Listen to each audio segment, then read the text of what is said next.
Now what you saw, you know my dear, that आपने ये देखा मेरे बच्चों कि यार लाइट रिएक्शन अकर हो रहा है, लाइट डिपेंडेंट रिएक्शन अकर हो रहा है, और वहां पर इट इज अकरिंग इन अ ग्राना और समथिंग कॉल्ड एज ग्रानल लैमेले और stroma लैमेले, and ATP molecule and NADPH2 molecule is produced.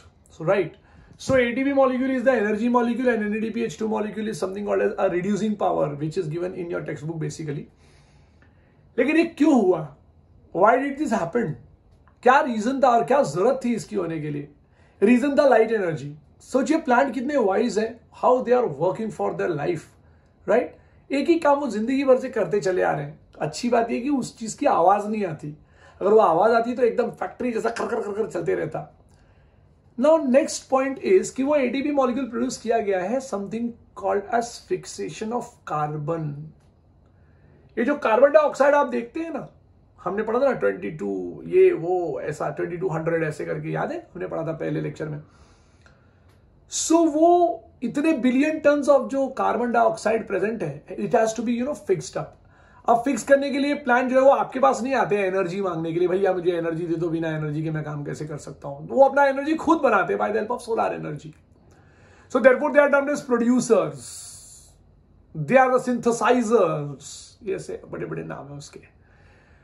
So basically पहला फेज आपका खत्म होता है लाइट रिएक्शन को लेके. अब आपका नेक्स्ट फेज चालू होता है, that next phase is something called as light independent reaction. And carbon का फिक्सेशन हो रहा है स्ट्रोमा के अंदर, आप ये बात तो जान ही लीजिए.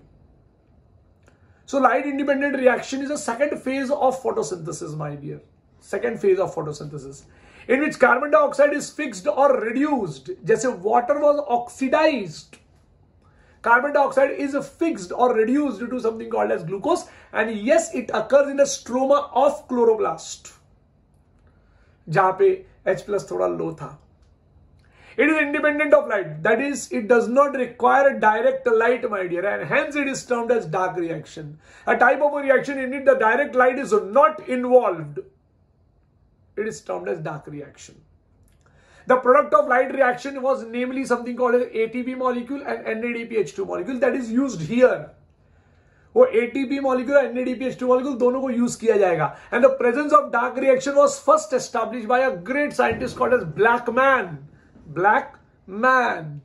And therefore it is termed as Blackman's reaction. और इस Blackman's reaction में जो सबसे पहला आप पढ़ने जाओगे वो है कैल्विन साइकिल. मुझे तो बहुत पसंद है. Calvin cycle is also termed as C3 pathway. बहुत ही इंपॉर्टेंट पाथवे. ध्यान रहे इसको Krebs साइकिल से कभी भी मैच नहीं कराना माय डियर. कैल्विन साइकिल शब्द याद रहे मेरा बच्चा. ओके.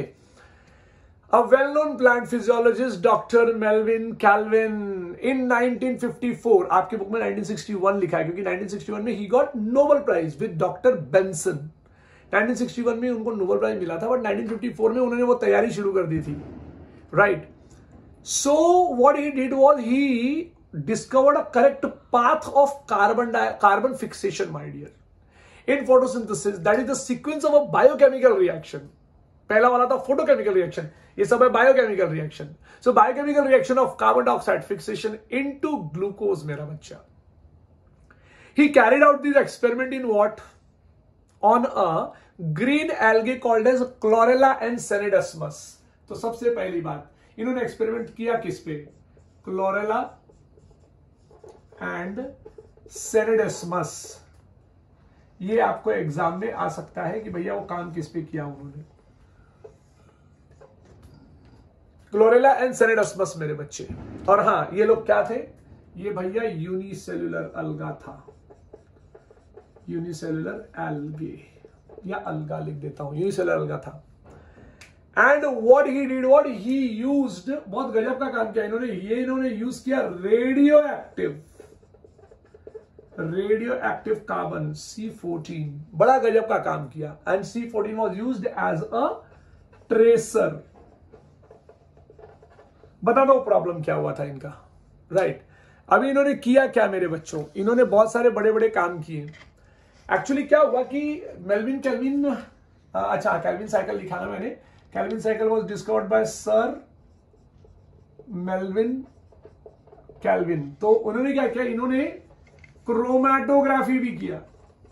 अब ध्यान रहे क्रोनोलॉजिकल, आप क्रोनोलॉजी समझिए, क्रोमेटोग्राफी सबसे पहला किया उन्होंने क्या किया कि क्लोरेला को जो है वो ऐसा पूरा क्रश करके वॉटमैन पेपर नंबर 1, एक पेपर आता है, एक टिश्यू पेपर जैसा स्ट्रक्चर है, वॉटमैन पेपर नंबर 1 में उन्होंने क्या किया कि क्लोरेला का चटनी बना के एक डॉट इस पेपर पे रख दिया, ऐसा एक डॉट। और डॉट रखने के बाद क्या किया इन्होंने इसको अल्कोहल में, इस तरीके एब्सोल्यूट अल्कोहल में छोड़ दिया, तो यहां पे ऐसा केमिकल्स आ गए सब ऐसे सब केमिकल्स आ गए सब अलग अलग। तो उनको ये पता चल गया कि भैया क्लोरेला में कुछ तो अलग डिफरेंट हो रहा है मेरे बच्चों, ऐसा उनको आने लगा, ऐसा केमिकल्स इस तरीके से। इस फिनोमिनन का नाम था क्रोमैटोग्राफी। मेरी बात समझने की कोशिश कीजिए, आपको कहीं पता नहीं चलेगा, मैं आपको बता रहा हूं उन्होंने कैसे डिस्कवरी किया, कैसे ग्लूकोज पहली बार दुनिया में फॉर्म हुआ, इस चीज का डिस्कवरी जनाब ने किया है। तो क्रोमेटोग्राफी किया इन्होंने। तो क्रोमेटोग्राफी करने के बाद ना तो उन्होंने इन सारे केमिकल्स को आइसोलेट किया और बनाने की कोशिश की, साइकिल सेट करने की कोशिश की, लेकिन हो नहीं पाया।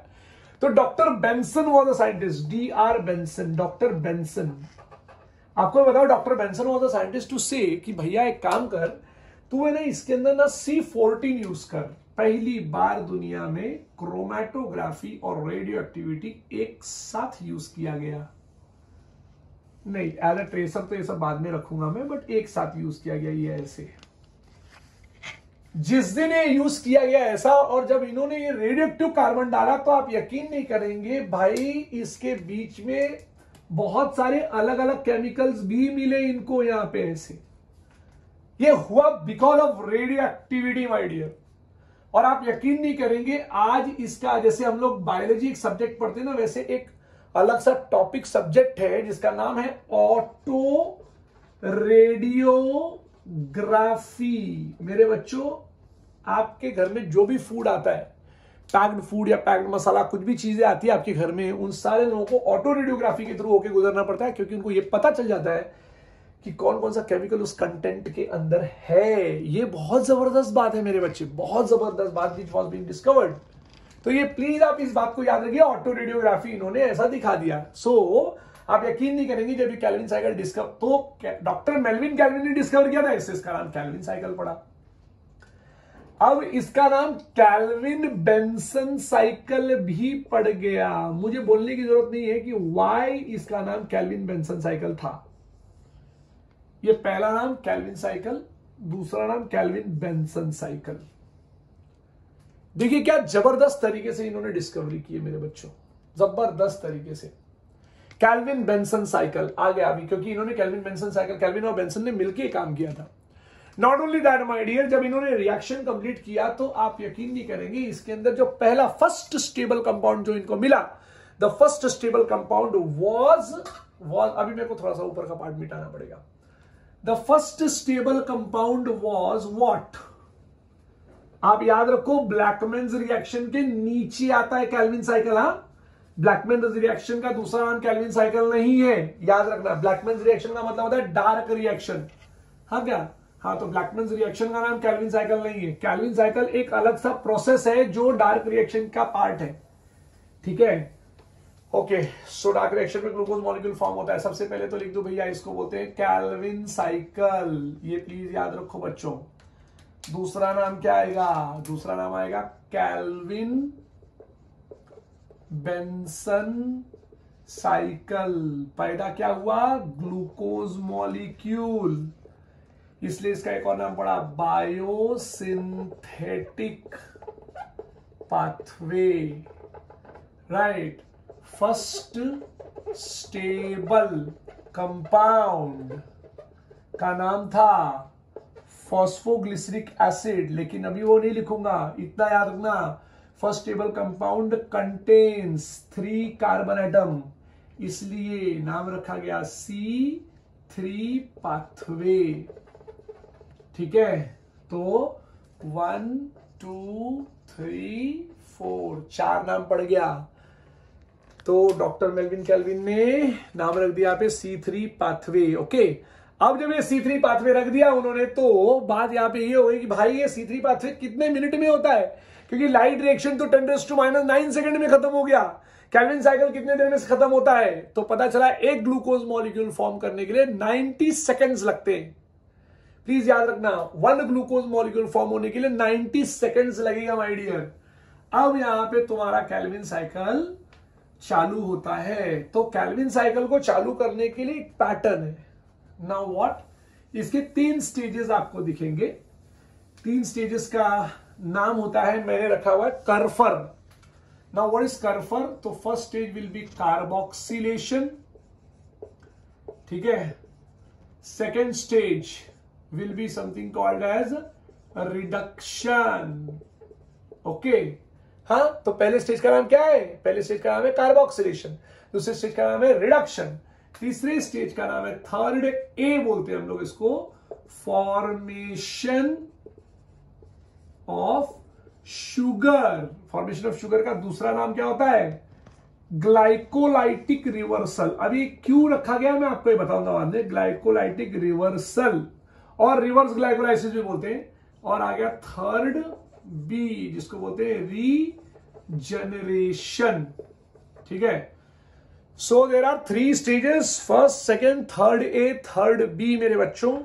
अब यहां तक आपको केल्विन साइकिल के बारे में पता चल गया है। इसके बाद का आपको पता चलेगा नेक्स्ट लेक्चर में my dear. Thank you to all of you my dear, have a good day.